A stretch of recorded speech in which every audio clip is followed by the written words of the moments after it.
നമ്മുടെ ശബരിമലയുമായി ബന്ധപ്പെട്ട മണ്ഡല മകരവിളക്ക് ഉത്സവ സമയത്താണ് എന്നുള്ളത് അതെത്രമാത്രം പ്രധാനപ്പെട്ട ഒരു കാര്യമാണ് എന്ന് ആരാണോ ചിന്തിക്കേണ്ടത് അത്തരം ആളുകൾ വേണ്ടത്ര ഗൗരവത്തോടുകൂടി ചിന്തിക്കുന്നില്ല എന്നുള്ളതാണ് ഏറ്റവും പ്രധാനപ്പെട്ട ഒരു കാര്യം. ലക്ഷക്കണക്കിന് ആളുകൾ നമ്മുടെ നാട്ടിലേക്ക് വരികയാണ്. ഞാനീ മണ്ഡല വിളക്ക് കഴിഞ്ഞ് മകരവിളക്കിന് തൊട്ടു മുമ്പുള്ള കാലയളവിൽ ശബരിമലയിൽ പോയ സമയത്ത് നമ്മൾ വഴിയിൽ എവിടെ കാണുന്നവരാണെങ്കിലും പമ്പയിൽ നിന്ന് സന്നിധാനത്തേക്ക് നമ്മൾ മല കയറുന്ന സമയത്താണെങ്കിലും നമ്മൾ ഇടവും വലവും പിറകിലും മുമ്പിലൊക്കെ നോക്കുമ്പോഴും സംസാരം കേൾക്കുമ്പോഴൊക്കെ മലയാളികൾ വളരെ അപൂർവമായിട്ടേ ഉള്ളൂ. കേൾക്കുന്ന ഭാഷയൊക്കെ തെലുങ്കും കന്നഡയും തമിഴും അതൊക്കെയാണ്.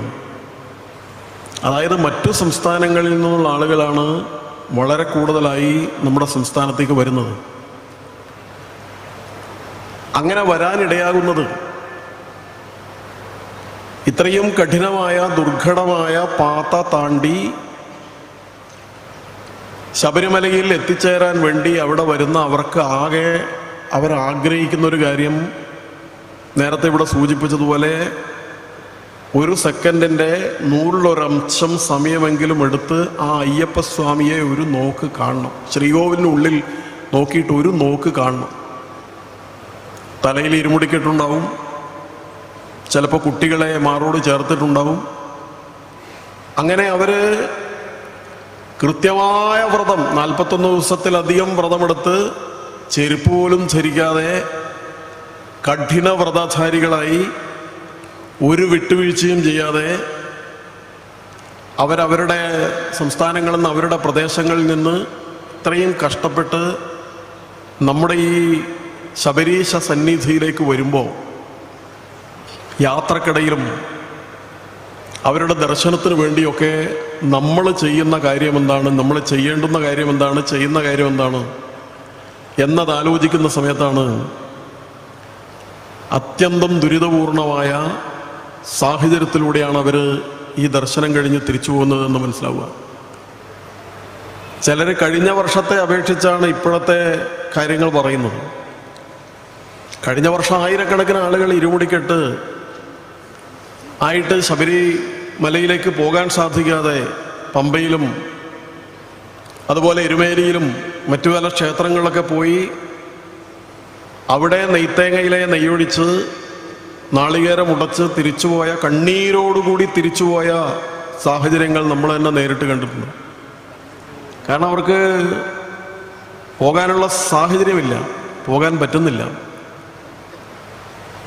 41 ദിവസത്തെ വ്രതം എടുത്തിട്ട് ഇത്രയും കഷ്ടപ്പെട്ട് വന്നിട്ട് അയ്യപ്പനെ കാണാൻ പോലും സാധിക്കാത്ത സാഹചര്യമാണ്. 8, 9, 10, 12, 14 മണിക്കൂർ ക്യൂ നിന്നിട്ട് പോയിട്ടും അങ്ങോട്ട് പോകാൻ പറ്റാത്ത സാഹചര്യം.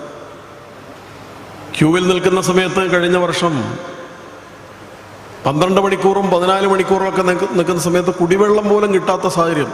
ഇത്രയും ദൂരം വന്ന് നടന്ന് കയറിയിട്ട് ഒറ്റ നിൽപ്പാണ്. അവിടെ നിന്ന് മാറിയിട്ട് പുറത്തേക്ക് ഇറങ്ങിക്കഴിഞ്ഞാൽ നിന്ന സ്ഥലം കിട്ടില്ല. അതുകൊണ്ട് ആരും പുറത്തിറങ്ങില്ല.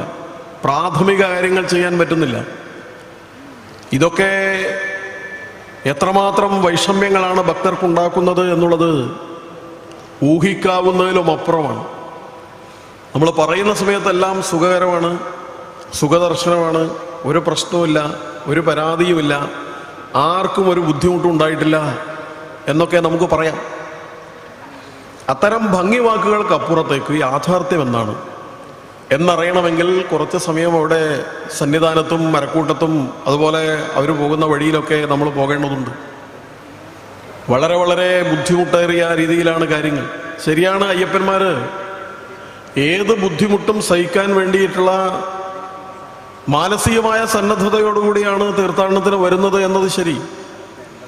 പക്ഷെ അത് പരീക്ഷണമായി, അതൊരവസരമായി കണ്ടുകൊണ്ട് ഭക്തന്മാർ എങ്ങനെയായാലും പ്രതികരിക്കില്ല എന്നത് ഒരവസരമായി കണ്ടുകൊണ്ടുള്ള നിഷേധാത്മകമായ സമീപനമാണ് അധികൃതരുടെ ഭാഗത്ത് നിന്ന് നിരന്തരമായി ഉണ്ടായിക്കൊണ്ടിരിക്കുന്നത് എന്നുള്ളതിനകത്താണ് പ്രശ്നം.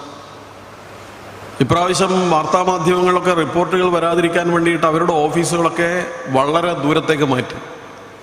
മാധ്യമങ്ങളെ ഒന്നും അടുപ്പിക്കാതിരിക്കാനുള്ള നല്ല കരുതലുണ്ടായിരുന്നു. അവിടെ പോയപ്പോൾ മാധ്യമങ്ങൾ പറഞ്ഞത്, ഞങ്ങളിപ്പോൾ നേരത്തെ ഉണ്ടായിരുന്ന എല്ലാ ഓഫീസിൽ നിന്ന് മാറ്റിയിട്ട് 1.5 കിലോമീറ്റർ അപ്പുറത്താണ് ഞങ്ങളിപ്പോൾ നിർത്തിയിരിക്കുന്നത്, വാർത്തകൾ കൊടുക്കാതിരിക്കുക എന്നുള്ള ഉദ്ദേശത്തോടു കൂടിയാണ് എന്നവർ പറയുന്നുണ്ട്. നേരത്തെ ഉണ്ടായിരുന്ന ആചാരപരമായ ഒരുപാട് കാര്യങ്ങളുണ്ട്.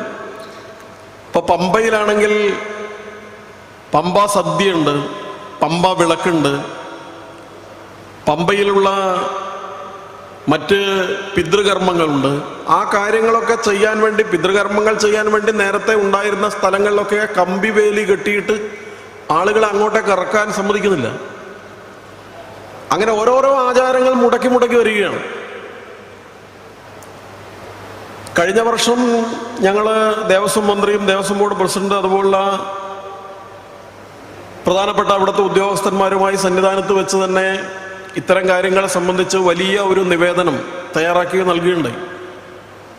2 ആഴ്ചക്കുള്ളിൽ എല്ലാം ശരിയാക്കും എന്ന് പറഞ്ഞ് മന്ത്രിമാർ പറഞ്ഞെങ്കിൽ, ഉദ്യോഗസ്ഥന്മാർ പറഞ്ഞെങ്കിൽ അത് നടന്നില്ല. പക്ഷേ അത്യപൂർവം ചില കാര്യങ്ങൾ, കഴിഞ്ഞ പ്രാവശ്യം കൊടുത്ത നിവേദനത്തിലുള്ള ചില കാര്യങ്ങൾ ഇപ്രാവശ്യം നടന്നു എന്നുള്ളത് വിസ്മരിക്കുന്നില്ല. അതിലൊന്ന്, പമ്പയിൽ ഭക്തന്മാർക്ക് വേണ്ടി ചെറിയ ചില അവർക്ക് വിരിവെക്കാനും അതുപോലെ താൽക്കാലികമായ ചില സൗകര്യങ്ങൾ ഉണ്ടായി എന്നുള്ളത് മാത്രമാണ്. ബാക്കിയെല്ലാം അങ്ങനെ തന്നെ കിടക്കുകയാണ്. അതുകൊണ്ട് പരിമിതികളെക്കുറിച്ചും പരാധീനതകളെക്കുറിച്ചും ആവർത്തിച്ച് പറയുന്നതിന് പകരം സർക്കാർ ചെയ്യണമെന്ന ഒരു കാര്യം വളരെ കൃത്യമാണ്. എപ്പോഴാണ് ശബരിമല തീർത്ഥാടനം ആരംഭിക്കുക എന്നുള്ള കൃത്യമായ തീയതിയുണ്ട്. അല്ലാതെ ഒരു ദിവസം പൊടുന്നനെ പൊട്ടി വീഴുന്ന ഒരു കാര്യമൊന്നുമില്ല. 1 വർഷം മുമ്പിലുണ്ട്. നേരത്തെ തന്നെ ഇത്തരം കാര്യങ്ങളിൽ അവലോകന യോഗങ്ങൾ നടക്കുകയും പലപ്പോഴും ഉദ്യോഗസ്ഥന്മാർ തന്നെ പറയുന്ന പല അവലോകന യോഗങ്ങളും അവതാളത്തിലാക്കാൻ വേണ്ടിയിട്ടുള്ള യോഗങ്ങളാണ് നടക്കുന്നത് എന്നാണ്. അത് കഴിയുമ്പോഴത്തേക്ക് നേരത്തെയുള്ള സംവിധാനങ്ങളൊക്കെ മാറ്റിമറിച്ച് ചില ആളുകൾക്ക് ഓരോ ഉൾവിളി ഉണ്ടാകുമ്പം അവരെ ഒരു പരിഷ്കാരം നടക്കും. പഴയ തുഗ്ലക്കിൻ്റെ പരിഷ്കാരം പോലെ ആ പരിഷ്കാരത്തിൻ്റെ അടിസ്ഥാനത്തിൽ എല്ലാം അവതാളത്തിലാവുകയാണ് ചെയ്യുന്നത് എന്നാണ്.